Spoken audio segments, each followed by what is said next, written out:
Hello, everyone. My name is Ben Marchman with NatureLink, and I want to welcome you to the Firekeepers Global Conference, in which we'll gather for powerful conversations with cutting-edge experts and thought leaders who will guide you to connect to your truest self and activate your natural gifts. This event is designed to reinstate the importance of carrying our soul-directed vision back into our communities so that ourselves and our communities will flourish. Here you're invited to learn how to seek the guidance of your inner voice so you can truly understand what it means to live life with purpose. I'm so excited today to welcome in Brooke Medicine Eagle. She is a legendary indigenous earth keeper, a wisdom teacher, a mentor, a healer, visionary, singer-songwriter, shamanic practitioner, ceremonious, and catalyst for wholeness. She's a best-selling author of the American Native literary classic Buffalo Woman Come Singing and of The Last Ghost Dance. Brooke is also a sacred ecologist with a focused interest in promoting a conscious and sensuous relationship to all life and to living a harmonious, sustaining lifestyle. Over the last 45 years, her many musical recordings, teachings, writings, conference appearances, and wilderness spiritual retreats have touched the hearts and minds of people all over the world. Her offerings promote a heart-centered, ecologically sound, healing way of the flowering of Mother Earth in all of our relations. She is now traveling and teaching internationally. She's actually in Bali now, which is awesome, and focusing on wellness and empowerment for women, enjoying the experience of being a Gaian citizen. When not on the road, she is creating home and private retreats at sacred ground on the Crow Reservation in Montana, her childhood family ranch and home of 175 buffalo. And her topic today is Love and Light at the Center, Feminine and Masculine Ways. So welcome, Brooke. Thank you very much. I'm really honored to be here and glad you're doing this. I think it's going to serve people very well. And we're in a time when every one of our gifts is so needed on this earth. And that's why I think it's especially wonderful that you're doing this. Thank you very much for it. Welcome. So I'd like to begin with a song and a prayer. Great Mother, send us your voice. Teach us what we're to say. Show us how we're to walk, to live a medicine way. Way, oh, hey, hey, oh, way, way, nay, hey, hey, oh. Father Spirit, send us your voice. Teach us what we're to say. Show us how we're to live, to walk a medicine way. Way, oh, hey, hey, oh, way, way, nay, hey, hey, oh. Way, oh, hey, hey, oh, way, way, nay, hey, hey, oh. And so, Mother, Father, Creator, we're so glad to be joined together here. We remember ourselves as one family all across creation. And we're so glad for this opportunity, this technology in which we can see and feel and be with each other to learn and grow. Each of our gifts is so important right now, so vital in this time of great crisis and great opportunity.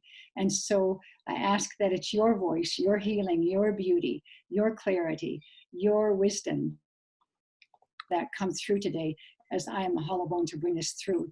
And I ask that each and every person that hears this now at any time be blessed with this and all the things that are being offered through this summit.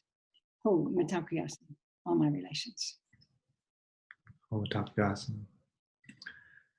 So I would love to start with a meditation because I'm always about going right to the root of things. And I'd like to give this meditation and then I'll share from there about putting that into practical use. Does that make sense? All right, so let's all of us. I know it takes a minute to get here and sat down, and so let's just take a nice deep breath.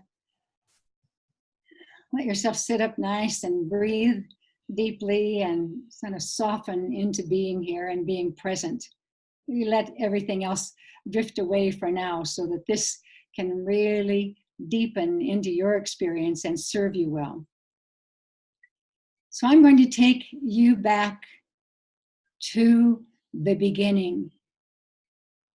In the beginning, there was nothing. No thing existed. Nothing had become real in the physical sense of things. But what was there was a great, deep, dark void. That deep, dark, rich place is the womb of the feminine, the womb of the Great Mother, the first, the primary. That womb is love. And in that loving womb, the Great Mother held and holds the seeds, the eggs, the potential of everything that ever has been and ever will be. All of it there in potential, rich, full, amazingly beautiful. The Great Mother's womb. And out of nothing, the Great Mother called the Father light. In the Lakota way, that primary feminine is Wakan. And into that great feminine primary Wakan came the masculine Skan, almost like static lightning. And so into that great womb comes light.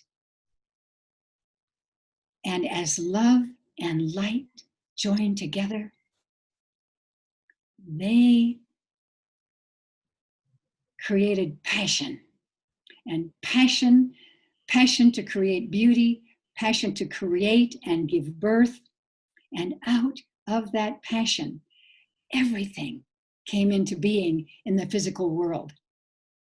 Universe after universe, star systems, absolutely everything was birthed out of the womb of the Great Mother, where all creativity begins. And as well, before you had a name, she called you into being. She called your soul into being and gave you eternal life to be born and come again and again, spirit-filled in new forms in many places in the universe, and certainly here on this sweet and beautiful planet Earth. And so you have been given all of the beauty and possibility of your mother and father. You have been given love. You've been given light and awareness and wakefulness. You've been given infinite creativity, the ability to create out of nothing, out of a dream, out of an intention, out of an inspiration, to bring things into physical reality. And so, gifted with these great gifts, the Mother Father sent you forth into this great family of being, this wholeness, this holiness that is your family, that is you, is part of you, you are part of it, and you are a wholeness with it. And so out of the Great Mother comes all this creativity and inspiration. And I invite you just for a moment now to think about drifting into that kind of back, you might say, into that great, great, deep, velvety, rich womb where you can do, where you need to know nothing. Because the Great Mother will fill you with inspiration, with truth, with the reality of how things are and how things come to be, the richness of creation. You'll be rested. Nothing to do but to open and receive. For you are the Great Mother. You are love moving into the world. You are the Great Father, light and awareness and action. And so to absorb the fullness of that, to go there for richness, for creativity, for inspiration. And so this is just a brief moment of suggestion about the possibility of enriching and nourishing and awakening and enlivening and inspiring yourself by going to source, by going to the most profound source of all potential. And so then we can let ourselves drift back out of that. We're doing this very quickly. I'm just giving you some hints. But the Great Mother is always there. She is the holder of everything. This whole universe, always has been, always will be. And so she's always present for you, and the Father Light as well. And so coming back and back, drifting back into this present moment, and allowing your eyes to open as you will, because I know our time is short, and I have much that I'd love to share with you. So I think often when we think, well, what's my purpose? And we're kind of in our present moment with this. We're kind of at the, in a sense, I would think the far end of it. But I think that where we need to go is to go back to that source place. That's the beginning. That's the essence. That's who you are. Love and light. And absolutely, when the Great Mother created you, she coded in you all of the amazing potential in a very specific, wonderful, unique, sovereign being. And so to go back to that source, to go back to that, to go back into quietness, to get practiced at dropping into that place, I think is so powerful. So that's where you can touch, I think, into your abilities and gifts and talents and all of those things. And it's interesting because I want to say something about purpose.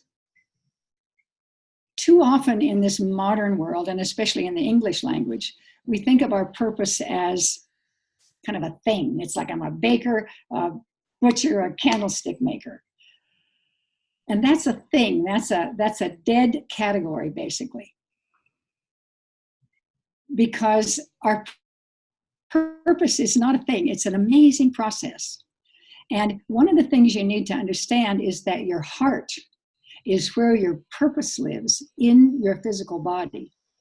I believe that in the 8th chakra above your head, all of your contracts and your setup, you know, when you and the Great Spirit and all your guys got together and said, you're going in again, you set it up. You set up this amazing higher self, what I call your divine design, that you can bring in to the world at the very highest and best. That's that source. That's the incredible essence of things. And where that plays out is in your heart. It moves into the world through your heart. So to find your heart and to move through your heart is the way to your purpose. And it's moving, it's happening, it's changing, it's vibrant, it's alive, it's not a thing. And to illustrate that, I want to give you an interesting experience of mine that I think may be illuminating, especially for those of us who speak English. So my Cheyenne stepmom was kind of a shy person, but she was just so lovely and deep. And my background is Crow, and my dad was married to this Cheyenne, beautiful Cheyenne woman who became a source of much spiritual inspiration for me. So one day I said to her, I mean, the Cheyenne language is really, really, really complex. When I hear it, it sounds like X, Z's, N's, and P's or something. You know, it's like really challenging. So I never could learn very much of it. But I wanted to do a name that had buffalo in it. So I said to her, Mom, how do you say buffalo in Cheyenne? And she kind of dropped her head and got very shy. And I went, whoa. I said, you know, I wanted to give this name that's buffalo something or other. And so I said, you were people of the buffalo, like, how would you say that? And she still kind of dropped her head and didn't say anything. And I said, come on, Mom, what? Tell me, I don't know how to ask. And she said, well, there's no word for buffalo. What? There's no word? You were like, you lived with the buffalo. How could there be no word for buffalo? And she said, well, here's the deal. There's a little root word, not a word, a little root sound that means buffalo. But it would be a buffalo cow nursing her calf, a bull buffalo leading his herd, a group of young buffalo playing in the sunshine, a herd of buffalo moving across the land. She said, there's no buffalo. It's not a thing. It's not a noun. There's no noun. And it was like, wow. Think of living in a language like that didn't have this dead, this is a blonde, this is a guy, this is an American, this is a German, you know, that blocky noun dead kind of stuff that we do. And so that, I think, I'd like to apply that to our purpose. To me, that's like our purpose. I think we're trying to find it from our intellect and get a name for it, you know, some words that say exactly what it is. And I really think that's the wrong approach. I think it's this living expression out of our heart that changes and moves and grows and is so rich. And if we can base that, then if our baseline, our hookup, you know, our tether is in the great mother's womb, in the great potential of all life, the great richness, the great truth of all things, letting that and finding that and pouring it through our heart, then I think we're really, really, really getting there and continuing forward with that. Does that make sense, Ben? Beautiful. Good. So I'm going to continue with that then, because I want to talk about the male and female. I should say masculine and feminine. I'll get mixed up, so excuse me if I do that, but the masculine and the feminine. So the feminine and masculine are blended in each of us. The great mother, the great father, that blending is in each of us. So the feminine is the creative, intuitive, it's the dream, it's the potential, it's that egg, it's love, connection, all of that waiting. And then the masculine is active, aliveness, awareness, wakefulness, doing it, putting it into reality, moving it, making it happen. And so blending those the first thing, and what's exciting is we're coming into the time of the arising feminine, where men and women alike are realizing the power of the feminine.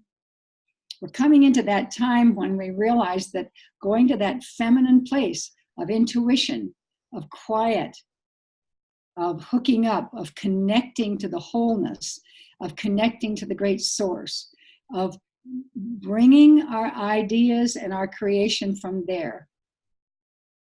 That feminine place is the beginning. And then we put it into action. And I heard the other day from a wonderful Aleut man, Hilarion Mercleaf, and he gave a very wonderful example. He said, he's Aleut, and they're sea people, seagoing people. They make their living from the sea. He's one of the speakers too, which is exciting.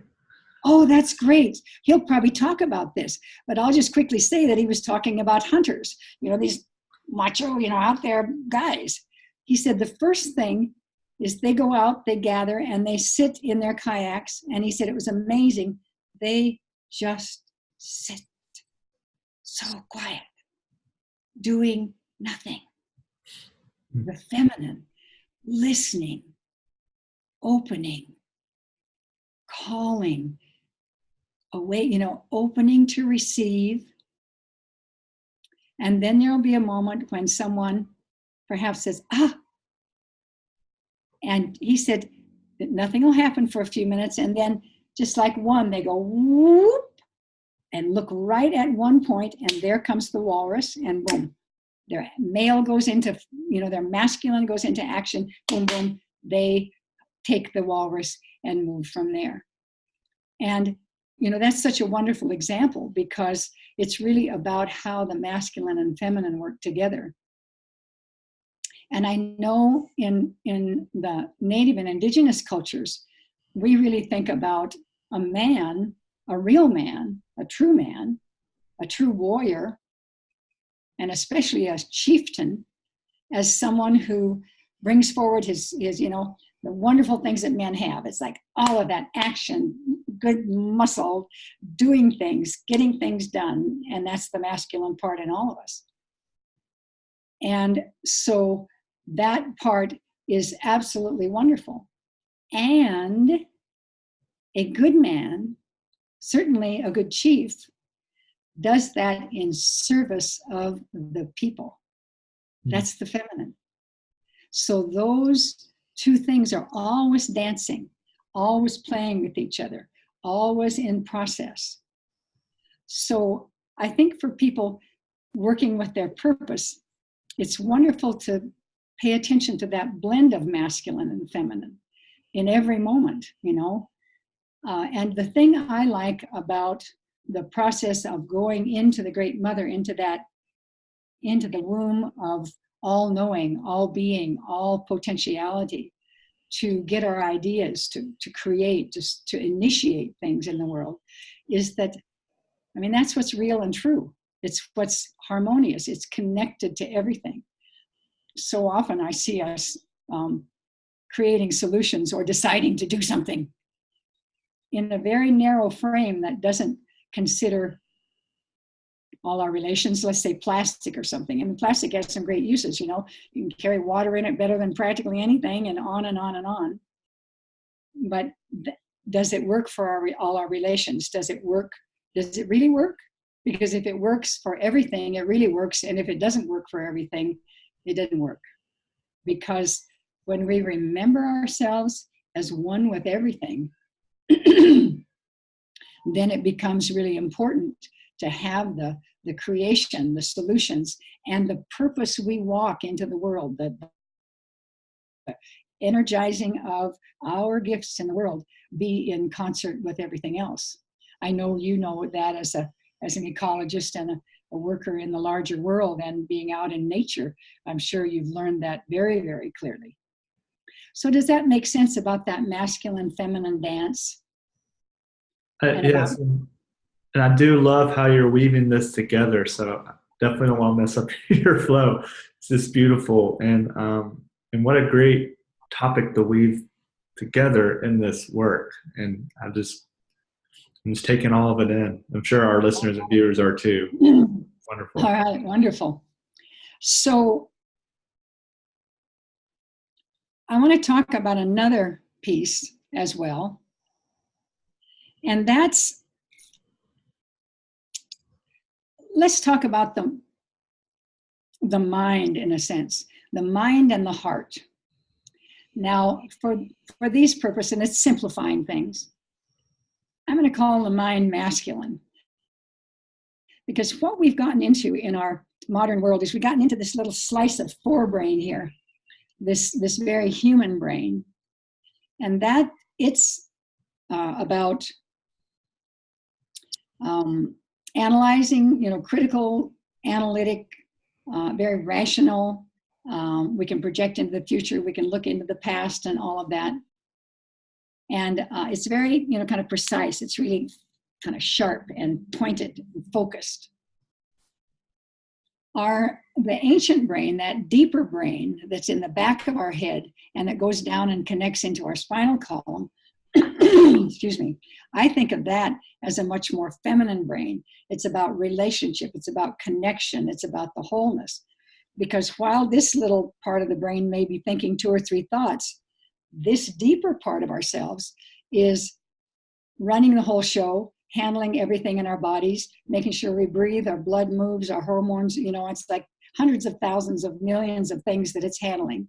And besides that, it's where we're connected to the wisdom that got us here now. It's our survival and thriving brain.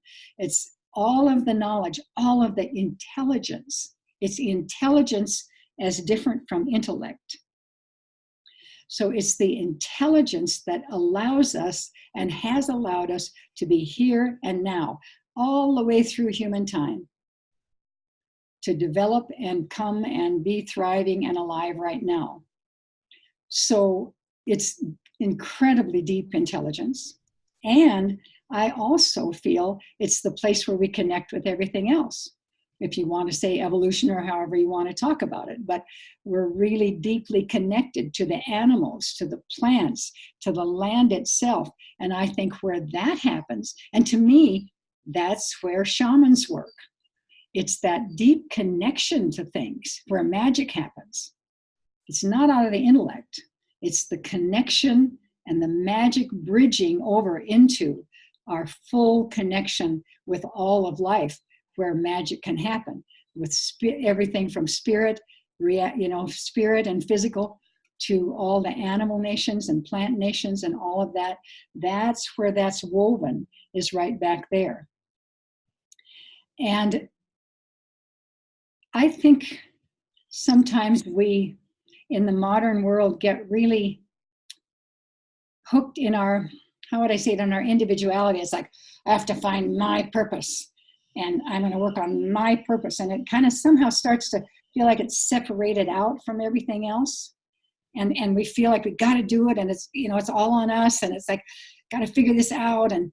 And really, we never, ever are going to get it unless we are in that full connected relationship with everything else. The way I like to think about it is power. We need to step into power. And power for me is when we are, it's like stepping into the great boat. That's the wonderful canoe that takes us down the river of life, that's working and moving and blending with everything else. And the whole of life, everything that's alive and moving is in that circle of power. And so when we step into power, we're stepping into this enormous, unstoppable force. Does that make sense? Mm-hmm. And that's different from the word I said just then, force. Force to me is like pushing. It's like, I got to make this happen. Or we'll change that or fix that or, muscle it. It's like, paddling upriver against the stream. So I think that it's really, really important. And it's where we touch the Great Mother. When we meditate, when we drop into that deeper space, we're dropping into that subconscious, ancient connection to our holy selves and to the wholeness and holiness of everything else. So the the solutions, the creations, the ideas that come out of that are really whole.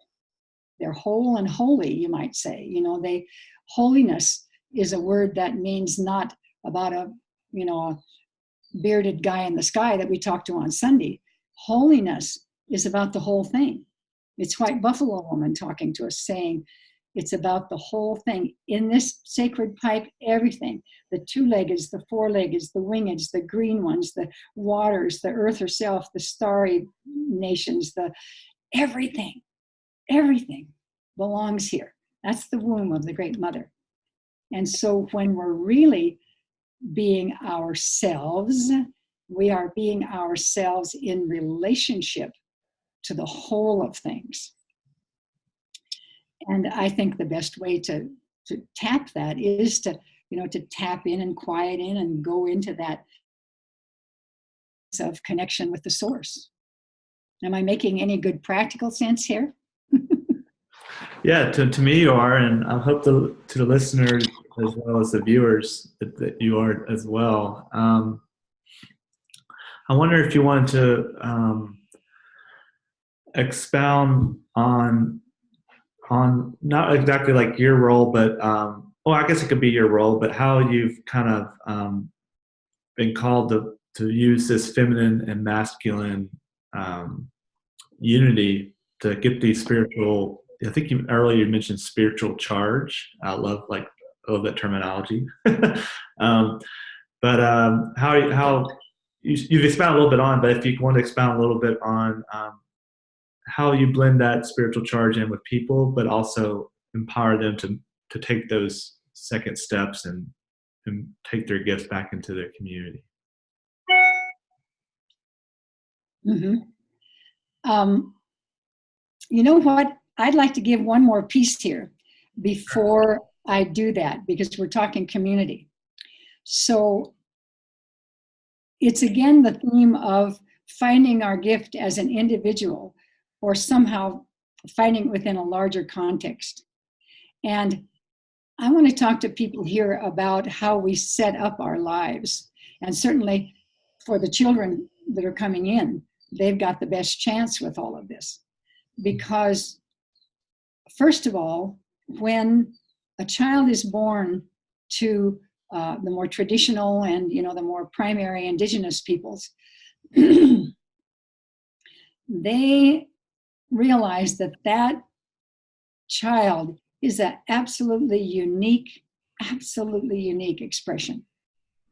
And so often they ask the mother to keep that child for 6 weeks or so, just totally in quiet. Just let the child come into the earth in this wonderful way. And then there's a moment when the mother just happens to open the door, and there are all the elder women in the village. And she hands the child to those elder women. And they take that child and hold her or him. By the way, before that moment, the child is called She Comes or He Comes. That's the only name they have. So when these grandmothers come, they hold this child up to the sky and say, Creator, this is your child. Show us, help us to know this person, this being. Give us a name, a vibration that's theirs alone. And so those wonderful older women then bring through a name. And it's a vibration, a name that's never been given to anyone before or will be again. My friend, when I was connected very strongly to the Pueblo people, his name was Kashketz. And that meant the iridescent energy of the rainbow. Mm. And as that plays on the like the grasses and the dew in the morning and the sparkle that happens there. So that was his name, and it would never be given again in that same way. So there's that, first of all, that absolute honoring of the uniqueness of the individual. And then the second thing is the way education happens in that kind of a society is that what's realized is when the baby comes into the world, and I don't know how many of you who are listening have ever been at the birth of a child, but my experience was this incredible golden light filled the room, just warm. And what my teachers say is that's the spirit of that child just opening her wings. And then very shortly after that birth, those little wings will tuck back down and they remain quiet for about 5 years or so while the child is doing that internal development and growth and things. But at around 5 years old then, in those societies, all of the adults are really watching those little kids going, who is this? And they say that the wings of spirit open, whoop, whoop, whoop. They open a little bit at 5. So you can see, if you're looking and really paying attention, you can see who this is going to be. You can see their gifts. You can kind of get a real glimpse of their spirit. And so you might see that maybe it's a little warrior. He just loves the bows and arrows and on, or maybe he's a potter, or maybe she's a potter or a weaver, or she loves to play with all of that sort of thing. And maybe it's a child that's so spirit-filled in some way, just this little amazing light being. Well, whoever they are and whoever you see them to be, then true education takes place, because what you do is you give them what they need to develop that. So it's educare. Educare comes from the Latin, and it means to draw forth.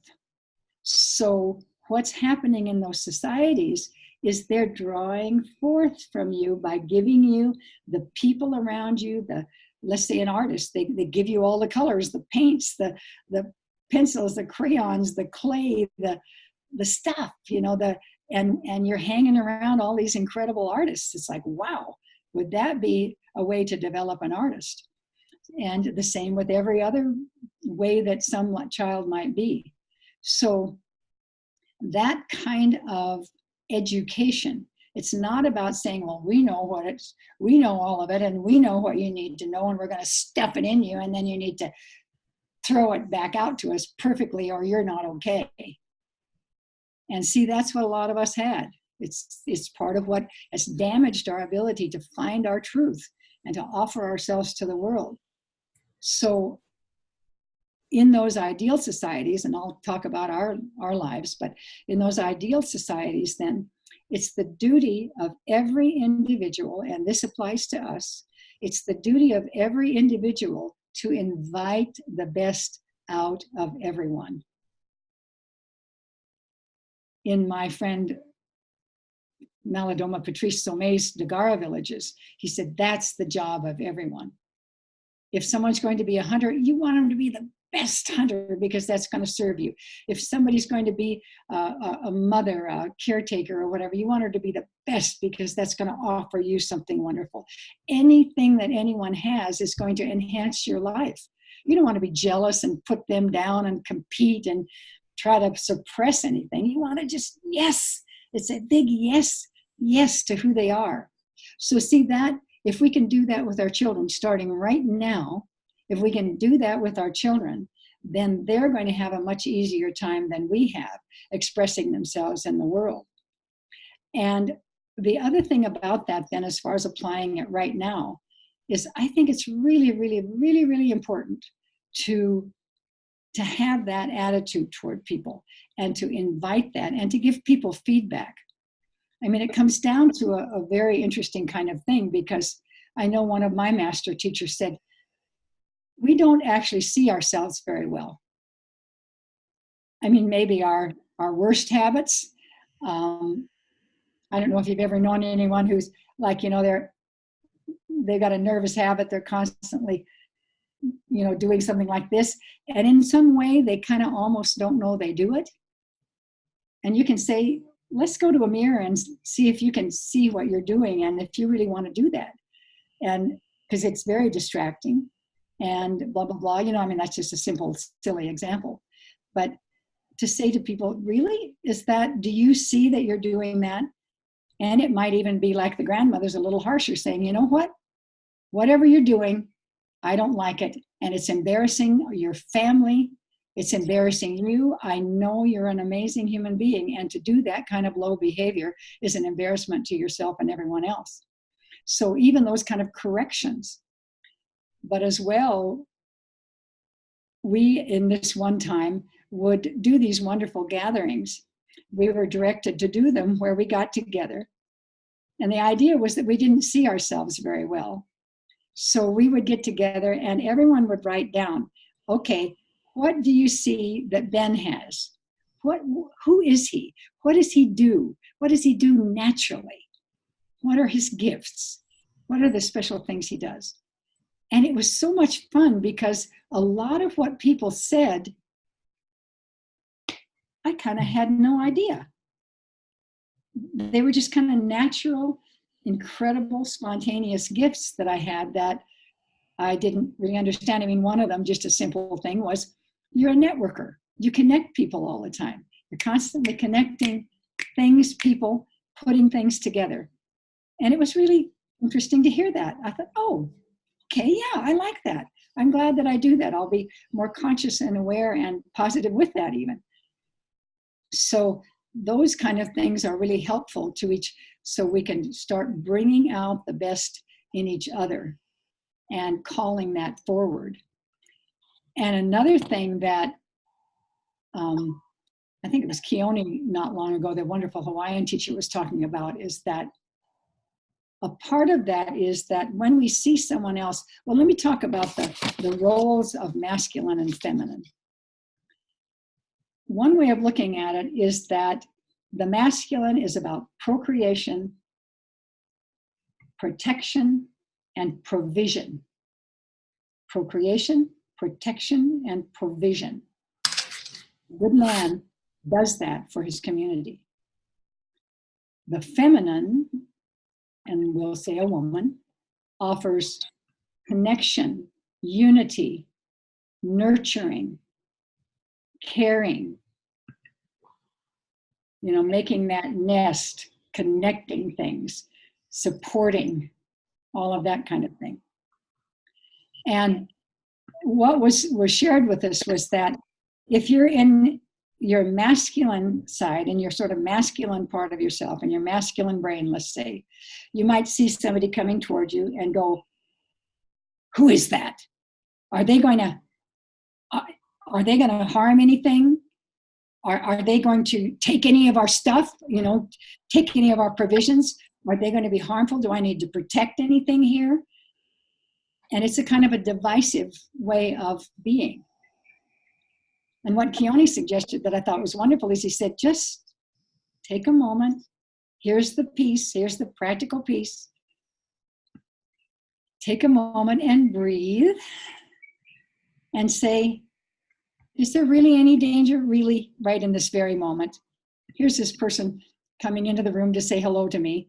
Is there really any danger? Is there any problem? And really, mostly, the answer is no, not a problem, nothing, no problem. He said, so what we do then is drop from that sort of masculine mindset and drop into our heart. That's the journey we're on as a human family.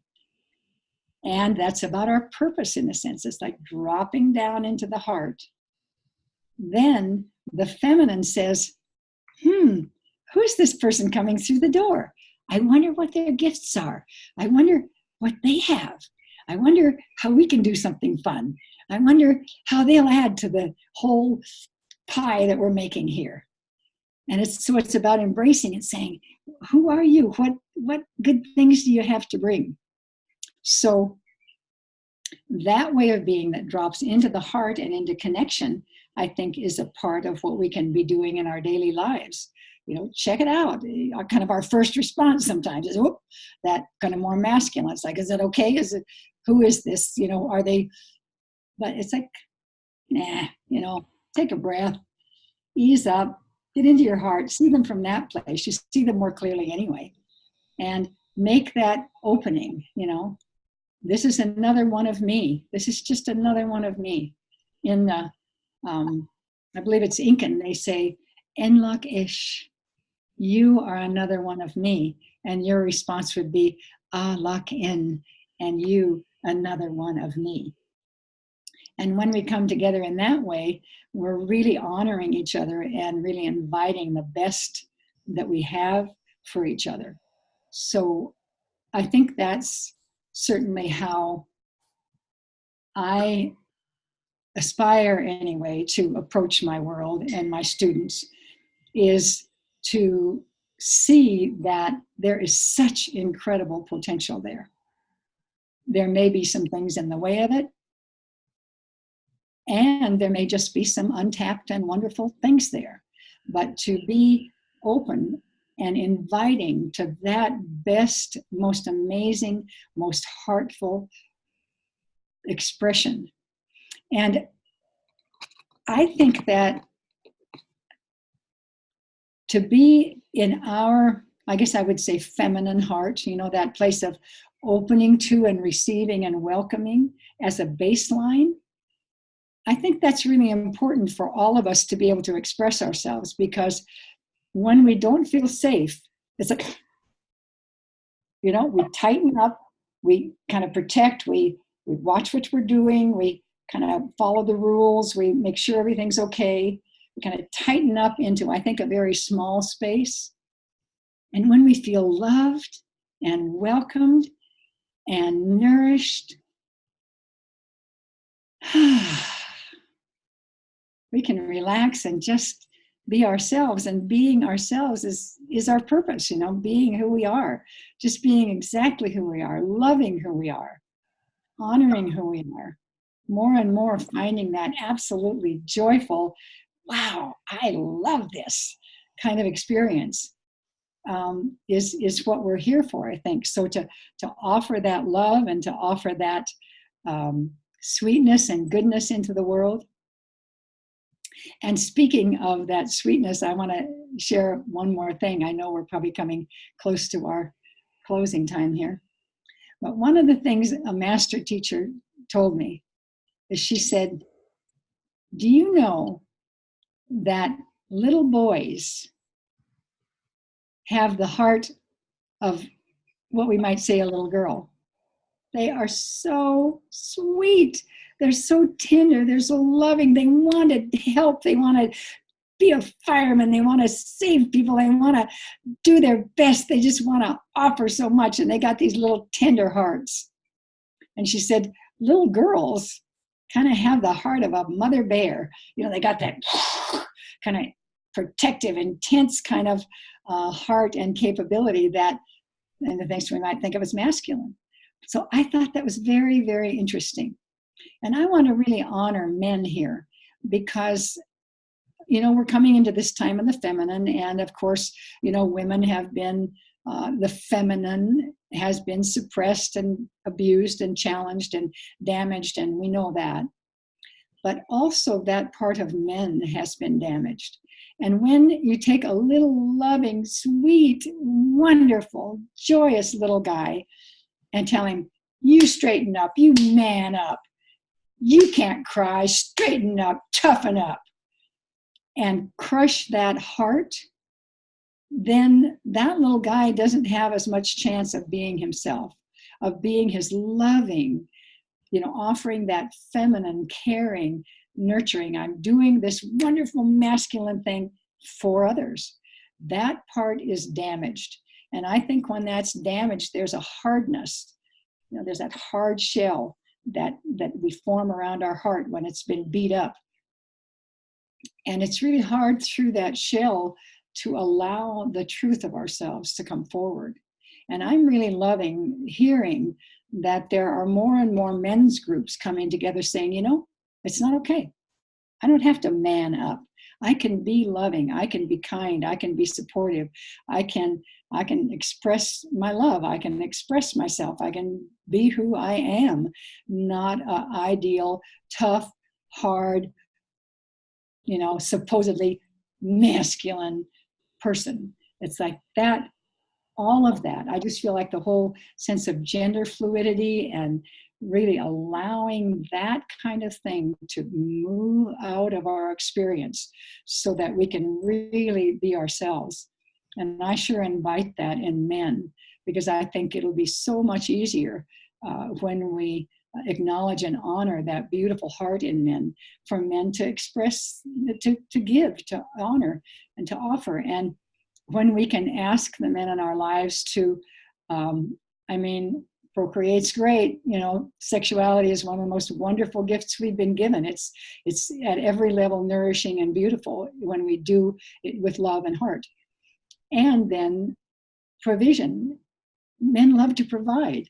Men love that. And to invite that and honor that and give thanks for that is so important. And also the protection, that sense of being taken care of. It feels so good to us to be taken care of. And I think that in some ways women have gotten a little off the edge with that, oh, I can take care of myself, don't open the door for me kind of energy. It's like, hey, thank you. Wow, it feels so good to be honored in that way. And so to allow and honor and give thanks for that lovely masculine. And of course, in men as well, for men to realize that in themselves and in the women in their life, they can look to them for guidance, for that deep connection. Because women in traditional societies, and I hope it comes around again, go into their moon time, their menstrual lodges, and that's the time, because the womb of the Great Mother lives in the womb of women. And so women have a specially wonderful connection into that deep womb of the feminine, into bringing forth ideas, richness, invention, creation. And so for women to find that, to drop out of the kind of masculine, patriarchal, get out there and push and shove in the business world that we've done and seem to do quite well with. But we've left behind those more feminine characteristics of dropping into that deep richness and bringing forth creative, rich, nourishing, whole, unified, holy creation inspiration that then we can hand to the masculine in ourselves and in the men in our lives to put into action. And I feel like that's how our purposes begin to really dance with each other and blend and work together. When men protect and provide and make a space for the women, and the masculine does that for the feminine within us and allows that feminine part to express itself. And then there goes the masculine, put it into action.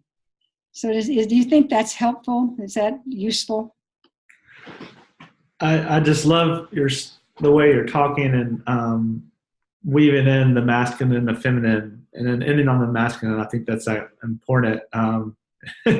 And that is coming down a male, but also how that the rise of this feminine needs to be noticed more from a masculine way, and as well as helping people leverage their gifts and thinking internally, just reflecting back what you're saying with the masculine and the feminine and the masculine for all of us. And that's part of all of us. And we need to acknowledge how those work inside of us and also see it in others. So yeah, I have so many questions. I have so many questions from that. I just love how you wove all that together. But unfortunately, we're off the top of our hours. It looks like you and I would need like 2 hours. It's been wonderful. Well, hopefully we'll get a chance to do this again. Yeah, definitely. And I did want to allow time for you to talk about your free gift, and then we can end on something you want to end on. But did you want to mention? Well, I'd love to offer you some teachings, some discounts on that sort of thing. Offer you some songs. I feel like vibration and sound are so wonderful. One of the things I'm hoping to do is to create eventually some courses and things that people have a chance to spend time with. I need to sit down and stay home rather than traveling the world teaching to do that.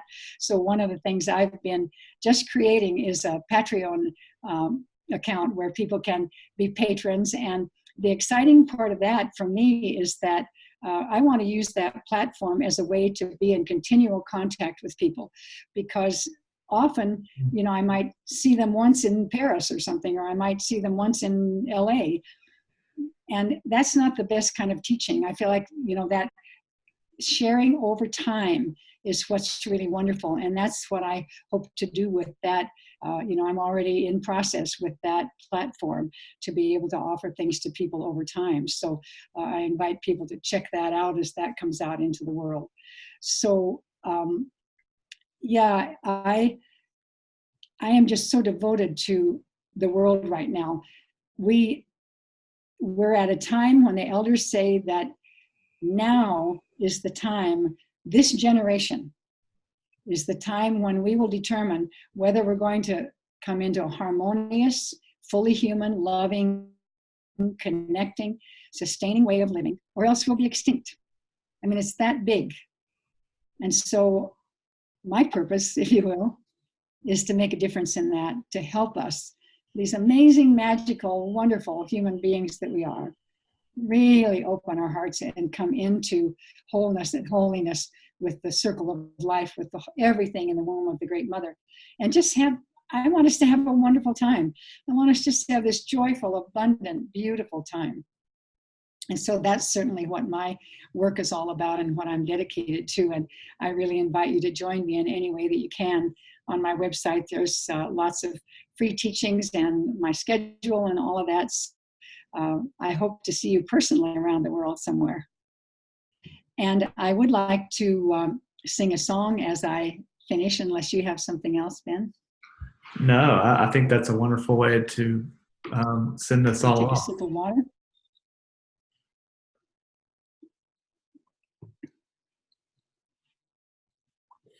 So I sing this with much love in my heart for each and every one of you. That makes my heart full. Walk in beauty, it's all around you. Walk in beauty, let love surround you. Walk in beauty, make it around you. Walk in beauty with love for all. Hey, yay. Hey, hey, hey, hey, hey, hey, hey, hey, hey, hey, hey, hey, hey. Walk in beauty, it's all around you. Walk earth with honor, find love upon her. Walk in beauty, sweet earth we honor. Walk with honor and love for all. Hey, yay. Hey, hey, yay. Hey, hey. Hey, hey, hey, hey, hey, hey, hey, hey, hey, hey.